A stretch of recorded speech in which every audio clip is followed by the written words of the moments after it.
So let's just take a little bit of a look back here as to why this was not so unpredictable. So this is a Flashback. Hotspot posted this morning. This is back in January. So this initial video was posted January 15th, right when news broke that a ceasefire had been negotiated. So here's Netanyahu speaking through a translator, basically announcing that, hey, we have assurances from Trump that this is only temporary. Trump was completely committed to the release of the hostages. We spoke on Wednesday. He congratulated me on the agreement, and he emphasized, and rightly so, that the first stage is a temporary ceasefire. This is what he said, a temporary ceasefire. Towards the next stages of the agreement, we are holding on to some significant assets so that we can bring back all of the hostages, and in order to accomplish all the goals of the war. Both President Trump and President Biden have provided full backing to Israel's right to resume fighting, to resume combat, if Israel reaches the conclusion that the negotiations over the second stage are pointless. I truly appreciate that. I also appreciate the decision of President Trump to lift all the remaining restrictions on the providing of essential munitions and weapons to the state of Israel. If we need to resume combat, we will do so in new ways, and we will do so with tremendous force.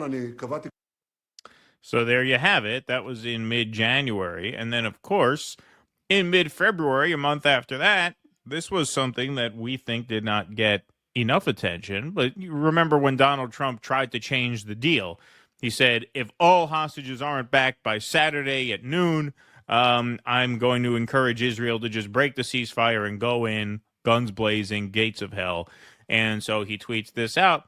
Hamas has just released 3 hostages from Gaza, including an American citizen. They seem to be in good shape. This differs from their statement last week that they would not release any hostages. Israel will now have to decide what they will do about the 12 o'clock today deadline imposed on the release of all hostages. The United States will back the decision they make. Now, that was posted 7:17 a.m. Eastern time in the United States, which is, of course, after 12 p.m. in Israel. So that was Donald Trump nudging Israel to break the ceasefire and to do what they did last night back in mid-February. So the idea that Donald Trump was ever serious about securing a permanent peace is laughable. He encouraged them to do this a month ago. Netanyahu made very, very public that Donald Trump had given him assurances that they could essentially break this whenever they wanted back when they agreed to it a month before that tweet. And so the writing was on the wall here since this ceasefire was originally formalized. Yeah, I think he just wanted I think Trump just wanted the ceasefire to show like how powerful he was right as he became president. He's able to change things that Biden seemed completely incompetent to change. But Trump made it quite clear. He didn't care about the Palestinian people. He wanted to complete the ethnic cleansing. He announced it in the Oval Office with Netanyahu smirking next to him. And yeah, so it was quite clear that Trump was not actually going to be any kind of defender of the Palestinian people. And I noticed the word hostages there in his tweet.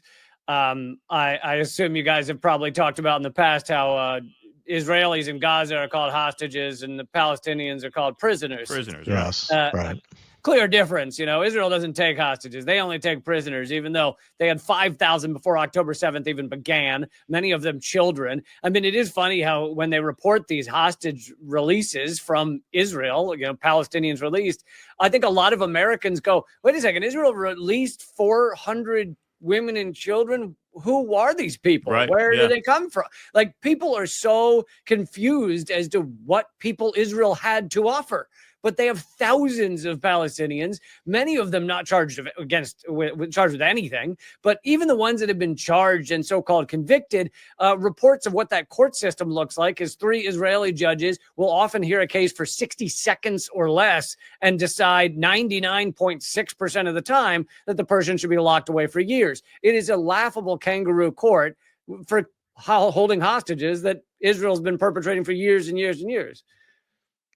Yes. Yep. Go ahead, Russell. Yeah, what I have found over the course of this, and you've probably found the same, and we said this from very early on.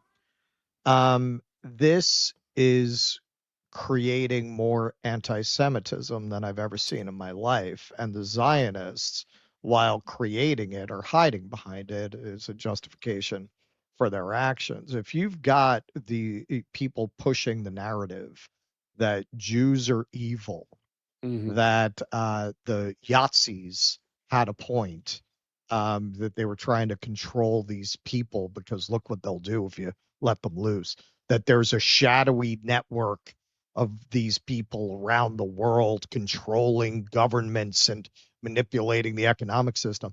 I have seen more people who either didn't have an opinion about that or, just kind of vaguely had that opinion, fully go into embracing that opinion and finding the arguments of people who already had that opinion very well developed, persuasive than I have ever seen in my life. And I've seen it grow since October 7th exponentially. Yeah, I think two things are happening in terms of anti-Semitism, both caused by Israel. One is Israel has worked very hard over many years to get people to conflate the state of Israel with Jews worldwide.